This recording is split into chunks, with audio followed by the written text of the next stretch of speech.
পোলাটা নাদান বাচ্চা, আর বিপদ থেকে বাঁচাইতে হবো না?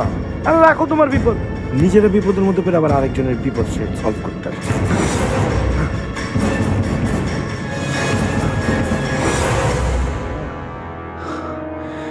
মিথিলাকে নিয়ে তাহলে ওরাই পালিয়েছে, মেরে ফেলেনি তো?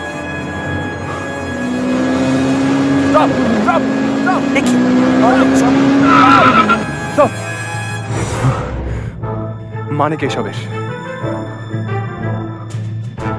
বলবো রে ভাই, সব বলবো। আপনারা পালালেন কেন? আরে ভাই, জায়গাটা নিরাপদ না। আপনি ওঠেন, গাড়িতে ওঠেন। আরে ভাই জলদি উঠুন তো, দেরি করার সময় নেই।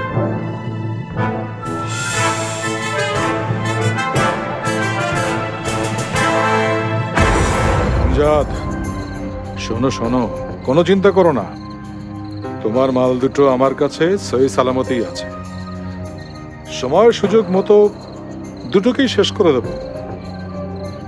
মাল দুটো তো সহি সালামতে আছে, কিন্তু শালা তো কুত্তার বাচ্চা টাকা নিয়ে ভাগছে। তোমাকে কিছু একটা করতে হইব, আমি তো আটকা। তোমার কথা শুনে মনে হচ্ছে তুমি এখন খাঁচার ভিতরে বন্দি সিংহ।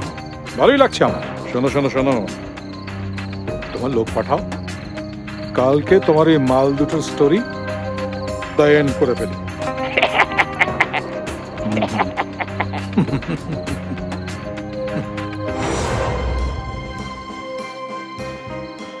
কি অবস্থা? একদম ঠিকঠাক, সিকিউরিটি ক্লিয়ার। আর ওই ইয়েটা, ওই যে CC camera, line cut off. ওকে।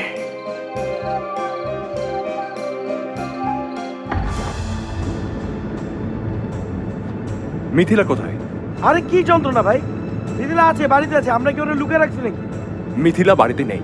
আরে বাড়িতে নাই তাহলে যাইবে কোথায় রে ভাই? আজব তো ভাই, যাবে কোথায় মানে? আমরা ছাড়া কি ওর যাওয়ার কোনো জায়গা নাই? প্লিজ আমাকে আপনারা খুলে বলুন মিথিলা কোথায়। ভাই আপনার মধ্যে না একটু ঝামেলা আছে। এতক্ষণ ঐশী করছেন, এখন আবার মিথিলা মিথিলা শুরু করছে। মুখ সামলে কথা বলুন। খবরদার, একদম গাড়ি নিয়ে ট্রাকের তলে ঢুকাই দিব, তখন বুঝবেন আপনার কারণে সব বিপদে পড়ছি। আরে ওই মিশু, থাম না।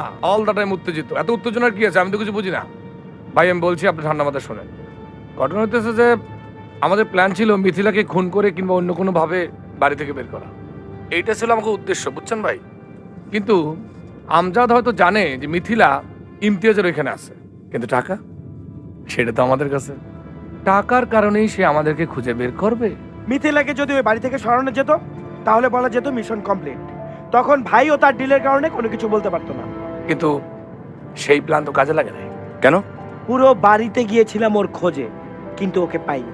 তাহলে গেল কোথায়? হয়তো আমাদের পরিচয় ইমতিয়াজ জানতে পেরে ওকে আগেই সরিয়ে নিয়েছে।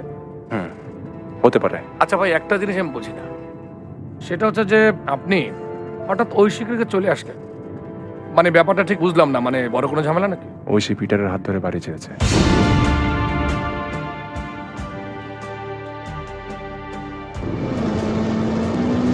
বুঝছি, আপনার ফাটা বাস মার্কা কপাল। তোমরা তো বাস নিয়ে আলোচনা করার দরকার নেই, ঠান্ডা মাথায় গাড়ি চালাও।